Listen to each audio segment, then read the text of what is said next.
பார்த்துக் கொண்டிருப்பது 24 நியூஸ் தமிழ்.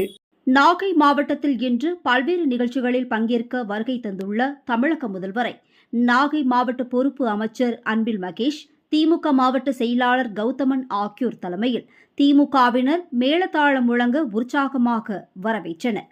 நாகை அரசு விருந்தினர் மாளிகையில் தங்கிய தமிழக முதல்வர் திமுக மாவட்ட செயலாளர் கௌதமன் இல்ல திருமண விழாவில் பங்கேற்க நாகை தம்பிதுரை பூங்காவில் இருந்து நடந்தபடி நிர்வாகிகள் மற்றும் பொதுமக்கள்களை சந்தித்தபடி நடந்து செல்கிறார். அவருக்கு இருபுறங்களிலும் மக்கள் உற்சாக வரவேற்பு அளித்தனர். அப்போது பொதுமக்கள் மற்றும் குழந்தைகள், கட்சி நிர்வாகிகள் உள்ளிட்டவருடன் கைகுலுக்கி மகிழ்ந்தார். சாலையின் இருபுறமும் நின்று கொண்டிருந்த தோமுச நிர்வாகிகள் முதல்வரை சந்தித்து தங்களது மகிழ்ச்சியை வெளிப்படுத்தினர். அதனைத் தொடர்ந்து நாகை அவுரித்திடலில் 105 புதிய பேருந்து சேவையை முதலமைச்சர் தொடங்கியிருக்கிறார்.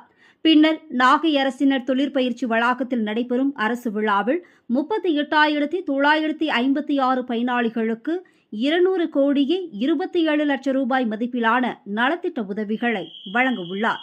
மேலும் புதிய பணிகளுக்கு அடிக்கல் நாட்டுதல், கட்டி முடிக்கப்பட்ட பணிகளை திறந்து வைக்கிறார். பின்னர் நாகை நாகூர் தேசிய நெடுஞ்சாலையில் புதிதாக கட்டப்பட்ட தளபதி அறிவாலயத்தை திறந்து வைக்கிறார். அதனைத் தொடர்ந்து அரசு விருந்தினர் மாளிகையில் ஓய்வெடுக்கும் முதல்வர் மாலை 4 மணிக்கு தளபதி அறிவாலயத்தில் 37 திமுக நிர்வாகிகளுடன் ஆலோசனை மேற்கொள்கிறார். முதல்வர் வருகையொட்டி சுமார் 2000த்திற்கும் மேற்பட்டோர் போலீசார் பாதுகாப்பு பணியில் ஈடுபட்டு வருகின்றனர்.